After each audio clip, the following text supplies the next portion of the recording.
যদি আমি বউ না হয়ে থাকি তাহলে সে ধর্ষণ করছে। সে যদি স্বীকার করে যে আমি বউ না, তাহলে সে ধর্ষক। সে কোরআন শরীফ ছুঁয়ে বলছে যে তার জীবনে 3টি নারী এসছে। এটা একদমই মিথ্যা কথা সে বলছে। হিরো আলমের সাথে আমার বৈবাহিক সম্পর্ক। কতদিন আগে বিয়ে হয়েছে? সেপ্টেম্বরের 26 তারিখ। কোথায়, কিভাবে? ওনার অফিসে। মহারানা কত ছিল? 101 টাকা। আচ্ছা, এই যে আপনি মেডিকেলে ভর্তি হয়েছেন, কেন ভর্তি হয়েছেন বলেন তো? সে পিটাইছে আমারে, আর আমার হচ্ছে ওই হয়েছে, ওই যে বাবু নষ্ট করে ডিএনসি হয়েছে, তো ওর জন্য গায়ে ব্লাড নেই, আর হচ্ছে আপনার ওই ঘাড়ে লাথি মারছিল মাজায়, এই জন্য আমি ঘাড় নাড়াতে পারি না। কালকে বেশি ছিল, এখন তো এখানে চিকিৎসা একটু বেটার। এখন আপনি কি চান? আমি তার শাস্তি চাই। কি আর শাস্তি? কত মেয়ে নিয়ে সে এরকম করবে? আমি তাকে চাই না, তার সংসারও চাই না। ঘৃণা করি তার পরিবারকে। 32টা দিন যে লোকটার আমি সেবা যত্ন করলাম, তার যে ওয়াইফ, সে তো আমার একটা খোঁজ নিতে পারতো আমি যে হসপিটালে। রিয়ামণি চলে যাওয়ার কারণটা কি? রিয়ামণির সাথে ডিভোর্সের পরে আমার সাথে বিয়ে হয়েছে। কতদিন আগে ডিভোর্স হয়েছে? হ্যাঁ, তাও 10-11 মাস আগে হয়েছে। পেপারস আপনাদেরকে আমি দেব। তারপরে আমার সাথে বিয়ের কথা শোনার পরে আমি আজকে জানতে পারলাম যে তারা নাকি আবার বিয়ে করছে, নাকি আমি সঠিক বলতে পারবো না। কিন্তু রিয়ামণির সাথে ডিভোর্সের পেপারস দেখানোর পরে আমার সাথে বিয়ে হয়েছে। তাই? হ্যাঁ। আচ্ছা, রিয়ামণি সে আমাকে বলছে, আমরা তো দেখেছি যে বগুড়ায় এসে আপনি ছিলেন। না, আমি তো বগুড়ায়, আমি ঢাকায় তার সাথে রিয়ামণিকে নিয়ে আমি সংসার করেছি ঢাকায়। সে আমাকে পাঠায় দিছে বগুড়ায়। আমি 2-3 মাস সংসার করে গেছি। মাঝে মধ্যে আমি বেশিরভাগই বগুড়ায় থাকি, ঢাকায়ও থাকি, বগুড়ায়ও থাকি। সে কোরআন শরীফ ছুঁয়ে বলছে যে তার জীবনে 3টি নারী এসছে। এটা একদমই মিথ্যা কথা সে বলছে। তার প্রথম ওয়াইফ হচ্ছে সুমির সাথে সে দীর্ঘদিন সংসার করে 3টা বাচ্চা। সুমির সংসারে সে কিস্তিতে একটা মোটরসাইকেল কিনছিল।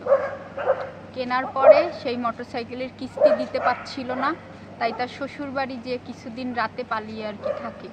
তখন তার শালীর সাথে তার সম্পর্ক হয়ে বিয়ে পর্যন্ত হয়। তারপরে ওনার জীবনে সুমি তারপরে 5 বছর ফ্যামিলির সাথে যোগাযোগ রাখেনি। সব থেকে বড় কথা, সুমির ফ্যামিলি এটা সাপোর্ট করেনি, তাদের ছোট মেয়েরে নিয়ে গেছে, কিন্তু ওর ফ্যামিলি ছোট মেয়েকে চাইছে। দেখেন, যত ভালো মেয়েই হোক না কেন, মনে করেন তার বড় ওয়াইফ ভালো না, আমি বুঝে নিলাম ভালো না, ছোটটা ভালো, যত কিছুই হয়ে যাক, আপন বোন যখন আরেক বোনের সংসার ভাঙে, সেই মেয়ে কি ভালো বলেন? ভালো? তার মা সেই মেয়েকেই নেবে, কিন্তু সুমির ফ্যামিলি অত্যন্ত ভালো, ভদ্র। তারা নাতিদের মুখের দিকে তাকিয়ে বড় মেয়েকে দিছে। এমনকি 5 বছর তাদের সাথে যোগাযোগ করতে দেয়নি, তাও সুমি সংসার করছে। তারপরে তার জীবনে নিয়ে আসে নুসরাতকে আনার পরে নুসরাতকে দিয়েও সুমিকে অনেক টর্চারিং করছে তার পরিবারের লোকজন। সুমির কোনো দোষই নেই এই সংসার ছাড়া। একটা হাজবেন্ড যখন, এই কথাটা না বলে পারলাম না, তার বাবার কবর ছুঁয়ে তার মা, তার 3 সন্তান আর হিরো আলম কবর ছুঁয়ে কোরআন শরীফ রেখে বলবে আমি কে। আমি এখন বলবো না, আমি ঢাকায় যাব, যে সাংবাদিক সম্মেলন করে তারপরে আমি ক্লিয়ার করব আমি কে। কিন্তু আমার সবার কাছে, তার পরিবারের প্রত্যেকটা ব্যক্তি কোরআন শরীফ নিয়ে তার বাবা যে মারা গেছে তার কবরের উপরে রেখে বলবে যে আমি কে। এটা আমার চাওয়া, তারা তাদের মুখ থেকে বলবে। তারপরে বাদবাকি কথা আমি কাবা শরীফে যেয়ে বলবো, কাবা ঘরে যেয়ে আমি বলবো যে আমি তার কি হই। আমি কোনো অবৈধ সম্পর্কে নেই, আমি বৈধ সম্পর্কে আছি। আমার বাচ্চা 2টা নষ্ট হয়ে গেছে। সেকেন্ড বেবি নষ্টের সময় তার মেয়েকে জানানো, সে শুটিংয়ে ব্যস্ত ছিল। তার মেয়েকে বলছি, ডাক্তার আমাকে বলছে এবার যদি নষ্ট হয় তুমি বাঁচতে পারবে না, তোমার অনেক সমস্যা হবে, কিছুদিন আগেই বাচ্চা নষ্ট করছো। ওনার মেয়ের মন খারাপ, সেটা ওনারে আমি অনুমতি না নিয়ে আমি বাচ্চা নষ্ট করি। এই 3 মাস ধরে আমার ব্লিডিং চলছে। আমি এই যে 2-3 দিন আগে আলিফ ক্লিনিকে ওনার মেয়ে, ওনার খালাতো বোন আমাকে সঙ্গে নিয়ে ডিএনসি করাইছে। আমার ইনফেকশন হয়ে গেছে, পুরো রিপোর্ট আপনাদেরকে আমি দিয়ে দেব। যদি আমি বউ না হয়ে থাকি তাহলে সে ধর্ষণ করছে। সে যদি স্বীকার করে যে আমি বউ না, তাহলে সে ধর্ষক। আমাকে সে তার এলাকাবাসীর কোরআন শরীফ ছুঁয়ে আশেপাশের লোকজন বলুক যে সে আমাকে পিটায়নি, এমনকি তার মেয়ে আমার গায়ে হাত তুলছে কালকে। মানে এই যে মেডিকেলে ভর্তি হয়েছেন, এটা কেন? আমার ঘাড় উঁচু করতে পারি না। কালকে আপনি পুরো হসপিটালের ডাক্তারদের কাছে জিজ্ঞেস করেন আমার কি অবস্থা, তারপরে দরকার হলে ফুটেজ নেন। আর তার বাবাকে যে 32টা দিন আমি সেবা করছি, তার মার কাছে আমার প্রশ্ন, সে না, আমার কথা সেটা না। বলুক যে আমার কথা হচ্ছে আপনি এখানে ভর্তি হয়েছেন, আপনার উপরে কি করেছে, কি এমন হয়েছে যে? আমি তো ওই সময় অসুস্থ, আমি তো আপনার সাথে কি হয়েছে যে আপনার মেডিকেলে ভর্তি হতে হলো?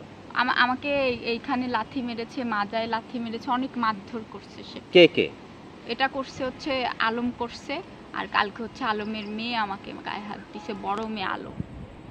আর এখন তারা বানাচ্ছে যে আমি নাকি গায়ে হাত দিছি, একেবারে মিথ্যা কথা। নিউরোসায়েন্স হসপিটালের প্রত্যেকটা ব্যক্তি জানে যে আমি ওই মেয়েকে কত ভালোবাসি। আর ওই মেয়ে শেষের দিকে আমার সাথে খারাপ ব্যবহার করছে, যখন দেখছে রিয়ার সাথে সম্পর্কটা বিচ্ছেদ হয়ে যাচ্ছে। যখন রিয়া ছিল তখন ওই মেয়েরা আমাকে অনেক ভালোবাসছে, যখন রিয়া চলে গেছে ওদের চাওয়া পাওয়া হচ্ছে এখন ওর বাবার জীবনে কেউ না থাকুক, ওরাই ওর বাবারে নিয়ে থাকুক, সেটা ওরা থাকুক। আমার কোনো ইচ্ছা নাই ওর বাবার সাথে সংসার করার, ওদের সাথে। ওদের রূপটা তো পরিষ্কার। আমি যে হসপিটালে পড়ে থাকলাম, তার মা কি একটা মানুষ না নেমো খারাম বলেন তো? যে 32টা দিন গুমুট ছাপ করছি যার স্বামীর, তার তো কোনো সন্তান নেই, আমার খোঁজটা পর্যন্ত নিল না। হ্যাঁ, এদের মতো নেমো খারাম বংশ, আল্লাহ এদের বিচার করবে। শোনেন, সব দেখেন না, প্রধানমন্ত্রী মনে করতো কি, হাসিনা মনে করতো কি যে কোনোদিন ওর কিচ্ছু হবে না।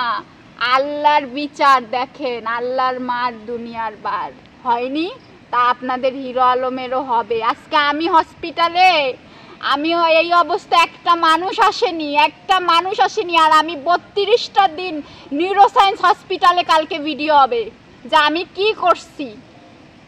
বুঝতে পেরেছেন? আপনাদের সাথে কথা বলার আর রুচি নাই আমার। আর আলমরে বলে দিন, আমার যত টাকা নিছে ছেলে, আমার যত টাকা নিছে দিয়ে দেয় জানো, ও দালালি করে। আমার ফ্রেন্ডের কাছে আমি টাকা পাইতাম, ও দালালি করে নিয়ে যে টাকাগুলো নিছে, এই টাকাগুলো ভালো মতো যেন দিয়ে দেয়। আমার টাকা পাই টু পাই দিয়ে দেয়। আর ওর মেয়ে আমার গায়ে হাত তুলছে, ওর বিচার তো আল্লাহ করবে।